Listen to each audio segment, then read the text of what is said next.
Assalamualaikum sahabat sembilan.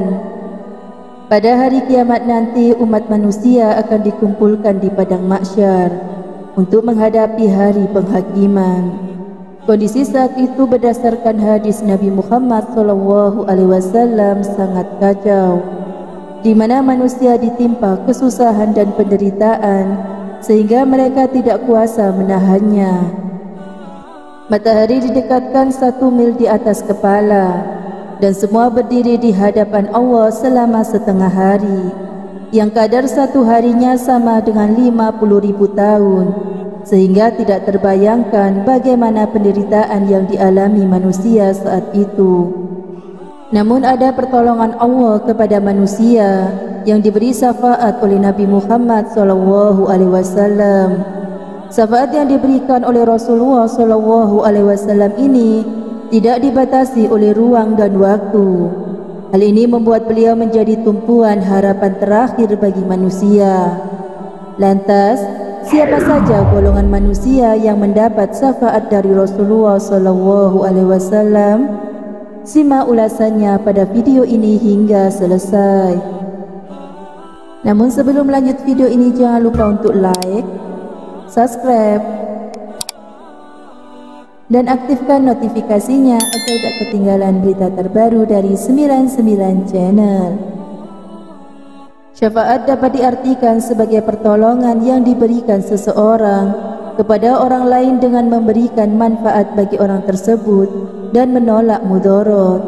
Namun jika dikaitkan dengan Allah Subhanahu wa Ta'ala, maka syafaat itu memiliki arti sebuah pengampunan yang diberikan olehnya. Ada bermacam-macam jenis syafaat. Salah satunya adalah khusus dilakukan oleh Rasulullah SAW.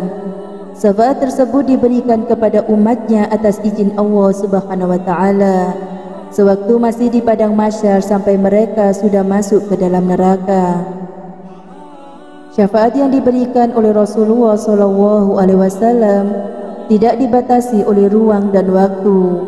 Hal ini membuat beliau menjadi tumpuan harapan terakhir bagi penghuni neraka yang ingin keluar dari neraka. Sebab ternyata keluasan Rasulullah SAW dalam memberikan syafaatnya tersebut tidak hanya untuk orang-orang yang bertakwa, namun juga bagi kaum muslimin yang berbuat maksiat. Hal ini sesuai dengan sabda Rasulullah SAW yang artinya, "Aku diberikan pilihan antara memberikan syafaat dan memasukkan separuh umatku ke dalam surga. Maka aku memilih untuk memberikan syafaat, karena syafaat itu lebih merata dan lebih mencukupi. Apakah kalian menyangka bahwa syafaat itu hanya untuk orang-orang mukmin yang bertakwa?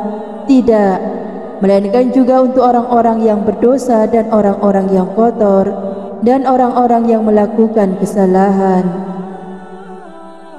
Secara umum syafaat tersebut ditujukan kepada seluruh umat yang beriman, mereka yang selama hidupnya pernah mengikrarkan kalimat syahadat sebagai bukti keimanan kepada Allah Subhanahu wa Ta'ala serta pengakuan terhadap kerasulan Nabi Muhammad SAW. Setelah memahami hakikat syafaat, maka sebagai kaum muslimin hendaknya kita hanya meminta syafaat kepada Allah Subhanahu wa Ta'ala, sebab hanya Allah lah yang memiliki syafaat. Jadi barang siapa yang meminta syafaat kepada selain Allah, maka hal ini merupakan salah satu bentuk kesyirikan. Oleh sebab itu jangan pernah meminta syafaat kepada makhluk termasuk Nabi. Untuk itu mintalah syafaat hanya kepada Allah, karena Nabi sekalipun tidak bisa memberikan syafaatnya tanpa ridha dan izin darinya. Demikian ulasan mengenai golongan manusia yang mendapatkan syafaat dari Rasulullah SAW. Semoga kita termasuk kaum muslimin yang mendapatkan syafaat dari Rasulullah di yaumil akhir kelak.